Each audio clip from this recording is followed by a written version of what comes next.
তো সবাই ভালো থাকো, সবাই সুস্থ থাকো, পড়াশোনা করো, পড়াশোনার মধ্যে থাকো। এই সময়টা হেলাই খেলাই কাটাই দিলে পরে কিন্তু আফসোস করতে হবে, একেবারে এমন করে হাত কামড়াইতে হবে আফসোসের জন্য। এত আফসোস যাতে না করতে হয়, ঠিক আছে, সবসময় যেন একটা সাফল্যের হাসি হাসতে পারো। তো এটা টার্গেট করে একেবারে জান প্রাণ দিয়ে লড়ো, ঠিক আছে, জান প্রাণ দিয়ে লড়ো। আমরাও অ্যাডমিশন, আমরাও হচ্ছে একাডেমিক লাইফে আমরাও কিছু গ্যাপ দিছি। আমরা যখন স্টুডেন্ট লাইফে ছিলাম আমরাও ফাঁকিবাজি করছি। তো এখন ফাঁকিবাজি করলেও আমরা লাস্টের সময় এসে কিন্তু ব্যাপারগুলোকে আমরা ওভারকাম করে নিছিলাম। তো তোমারও তাই করতে হবে, ফাঁকিবাজি করে গেলে হবে না।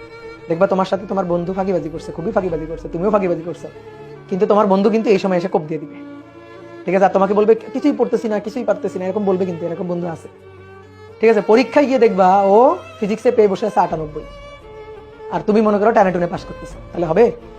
বুঝছো? তো এরকম বন্ধু কিন্তু থাকবে, বন্ধু কিন্তু বলবে আমি কিছু পড়ি নাই। তো এরকম বন্ধুর ফাঁদে কিন্তু পা দেওয়া যাবে না, বুঝলা? তো সবাই ভালো থাকো, সুস্থ থাকো, টাটা। আজকের মতো এখানে শেষ করি।